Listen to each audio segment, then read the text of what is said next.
اعوذ باللہ من الشیطان الرجیم بسم اللہ الرحمن الرحیم وَلَقَدْ خَلَقْنَا السَّمَاوَاتِ وَالْأَرْضَ وَمَا بَيْنَهُمَا فِي سِتَّةِ أَيَّامٍ، اور ہم نے آسمانوں اور زمین کو اور جو کچھ ان کے مابین ہے پیدا کیا 6 دنوں میں۔ وَمَا مَسَّنَا مِن لُغُوبٍ، ہمیں کوئی تکان تاری نہیں ہوئی۔ یہاں اصل میں نفی ہو رہی ہے کہ تورات جب گم ہو گئی تھی تو جب اس کو دوبارہ یادداشت سے مرتب کیا گیا تو وہ مرتبین انسان تھے، وہ نبی تو تھے نہیں، تو ان کی یادداشت نے ٹھوکریں کھائیں تو غلط چیزیں بھی تورات میں شامل ہو گئیں۔ تو اس میں وہ بھی الفاظ آ گئے کہ اللہ نے آسمان اور زمین 6 دن میں پیدا کیے اور 7ویں دن اس نے آرام کیا، تھک گیا تھا نا۔ یہی ویکینڈ کا تصور ہے جو چلا آ رہا ہے تورات، جو یہودیوں میں بھی اور عیسائیوں میں بھی، اس لیے کہ تورات میں 7واں دن آرام، اللہ نے آرام کیا تو بھی آرام کرو۔ ہمارے ہاں کوئی تصور اسلام میں ویکینڈ کا نہیں ہے، اور اس کی نفی کر رہا ہے اللہ، وَمَا مَسَّنَا مِن لُغُوبٍ، ہمیں کوئی تکان تاری تو نہیں ہوئی کہ ہمیں کسی آرام کی ضرورت ہوتی۔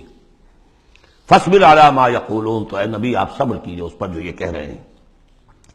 وَسَبِّحْ بِحَمْدِ رَبِّكَ قَبْلَ طُلُوعِ الشَّمْسِ وَقَبْلَ الْغُرُوبِ، اور اپنے رب کی تسبیح و تحمید کیجئے سورج کے طلوع ہونے سے قبل اور سورج کے غروب ہونے سے قبل۔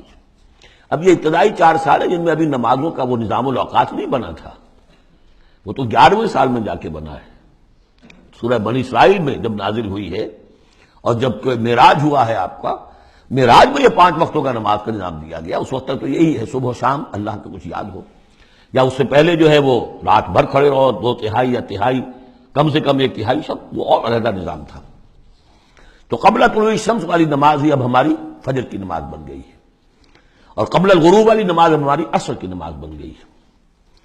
یہی بات ہم سورۃ طٰہٰ میں پڑھ چکے ہیں، قبل طلوع الشمس وقبل غروبها ومن اللیل فسبح، اور رات کے حصوں میں بھی اس کی تسبیح بیان کرو، وادبار سجود، اور نمازوں کے بعد سجدوں کے بعد پھر بیٹھ کر بھی کوئی تھوڑی سی تسبیح کیا کرو، جیسے نمازوں کے بعد تسبیح فاطمہ ہے 33 مرتبہ سبحان اللہ، 33 مرتبہ الحمدللہ، 33 یا 34 مرتبہ اللہ اکبر۔ وَاسْتَمِعْ يَوْمَ يُنَادِ الْمُنَادِ مِن مَّكَانٍ قَرِيبٍ، اور کان لگا کر سنتے رہو، اس دن کے منتظر رہو جبکہ پکارنے والا پکارے گا بہت قریب کی جگہ سے۔ یعنی جب سور پھونکا جائے گا تو ہر ایک کو یہ محسوس ہوگا جیسے براہ راست میرے کان کے اندر ہی آ رہا ہے، بہت قریب سے، اور بہت زوردار آواز ہوگی، وہی تو پھر موت کا ذریعہ بنے گی، اور اسی سور کو پھونک کر پھر بس بعد الموت ہوگا۔ یہاں دوسرے کا ذکر ہے، یوم یسمعون الصیحۃ بالحق، جس دن کے وہ سنیں گے چنگھاڑ حق کے ساتھ۔ ذالک یوم الخروج، یہ ہے اب نکلنے کا دن۔ انا نحن نحیی و نمیت، ہم ہی زندہ رکھتے ہیں، ہم ہی موت وارد کرتے ہیں۔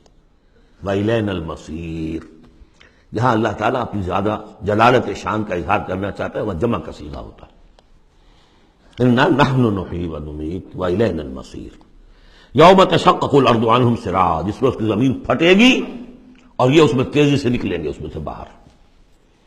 ذالک حشر علینا یسیر، یہ جمع کر دینا ہمارے لیے بہت آسان ہے، کوئی مشکل نہیں۔ نحن اعلم بما یقولون، اے نبی ہم خوب جانتے ہیں جو کچھ یہ کہہ رہے ہیں، یہ کہہ رہے ہیں یہ مجنون ہے، یہ کہہ رہے ہیں کہ یہ شاعر ہیں ساحر ہیں، شروع کی جو باتیں تھیں۔ وما انت علیہم بجبار، ہم نے آپ کو ان پر کوئی زور دے کر نہیں بھیجا ہے کہ زبردستی آپ انہیں حق کی طرف لے آئیں۔